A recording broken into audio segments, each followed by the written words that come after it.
today's segment, I want to talk about the concept of raising additional sources of revenue for nonprofit institutions. Now, what we have to remember is that any type of funding that we have should automatically be tied directly into the mission of your institution. The mission guides you in everything that you do, and your vision for what that institution could and should become is also essential. Now, when we talk about fundraising, we often hear terms like general fundraising, development, and advancement. And what you see on the screen there is that fundraising is generally the raising of any type of assets and resources from a variety of sources for the support of an organization. Now, in some schools and organizations, they use things like candy drives, they use subscription drives. Those are very broad and general things that are done. In schools, we talk about the concept of development. That means you're looking at the process by which an organization increases the public understanding of the mission and also getting additional financial support for your school or other type of nonprofit. Now, advancement is a much broader process that brings people to be aware of what your institution is doing and why they should support what you're doing. These programs relate to all constituencies that you have. It also involves not just raising of funds, but also making the public aware, hence the public relations. It also includes government relations. Now, there are important questions to ask. First of all, what is the need of your school or your institution?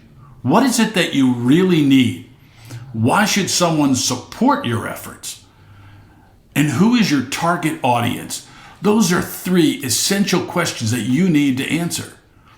Now, there are types of campaigns. There's what's called an annual giving campaign and a capital campaign. They have some of the same properties, but they are very different.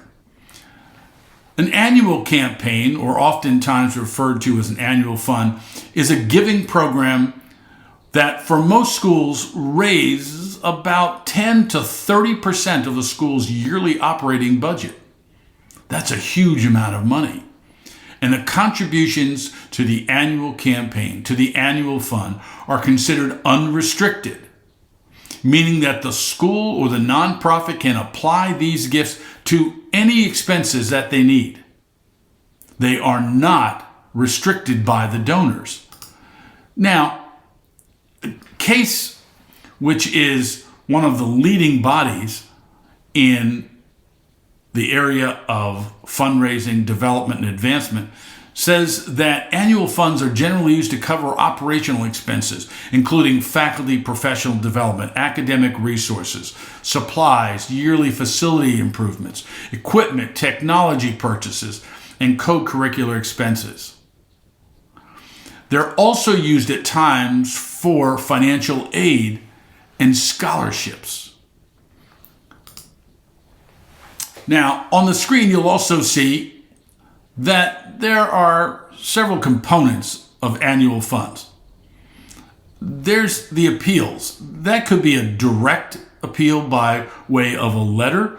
Some institutions are using emails. It also involves personal solicitations, a one-on-one meeting with potential donors.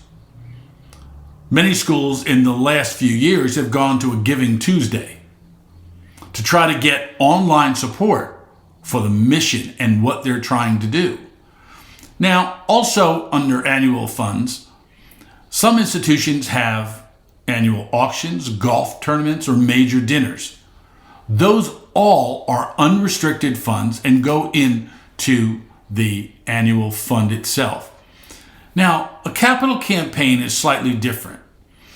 Capital campaign is designed for a very specific purpose and covers an extended period of time.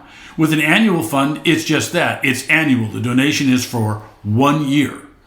Now, when you get into capital campaigns, you're talking more about a 3-year donation. A donation, again, spread out over 3 years. But what's the rationale for even having a capital campaign? Well, it could be the construction or the expansion of your building. It could be the acquisition of property. Could be a major equipment purchase or even an endowment. You have to clearly identify what your needs are. Now, within both an annual and capital campaigns, there's something called a major gifts portion of the campaign. Now, major gifts are significant donor-restricted contributions that support a specific project.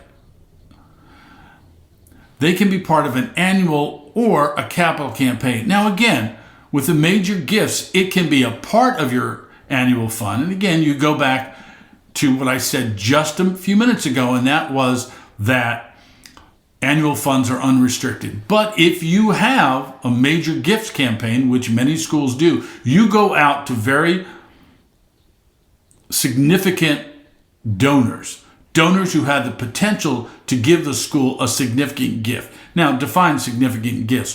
For some institutions, that could be a gift of $5,000 or $10,000. For other institutions, that could be a gift of $1 million or more.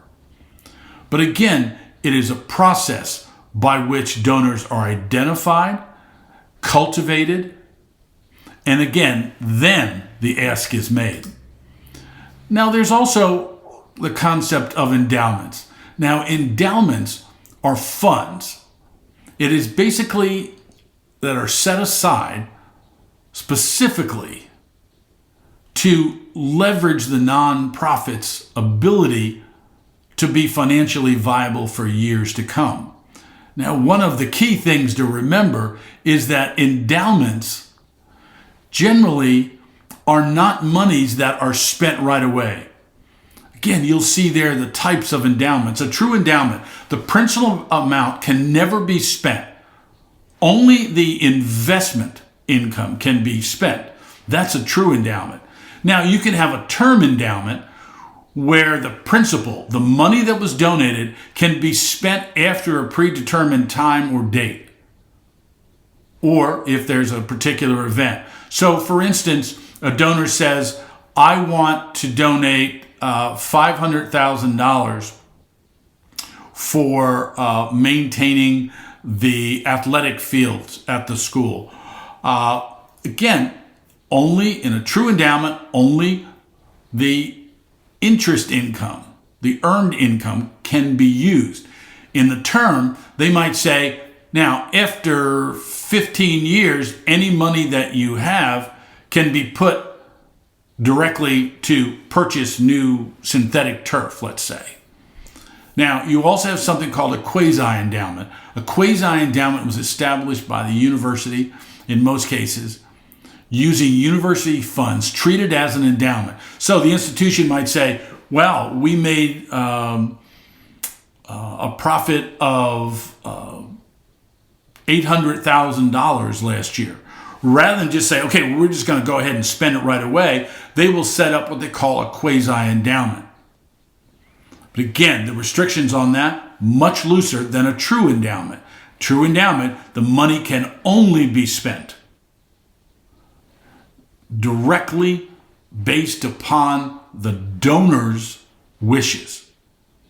And again, the principle is never touched. In term endowments, again, you can adjust that, but all of those things must be clearly spelled out. Now, I hope this section gives you a little bit more information about what fundraising is all about, what the general concepts of annual funds, capital campaigns, and endowments are all about. If you'd like any more information on annual giving, capital, or endowment campaigns, please feel free to contact me at the address that you see on the screen. I appreciate it, and thanks for listening today.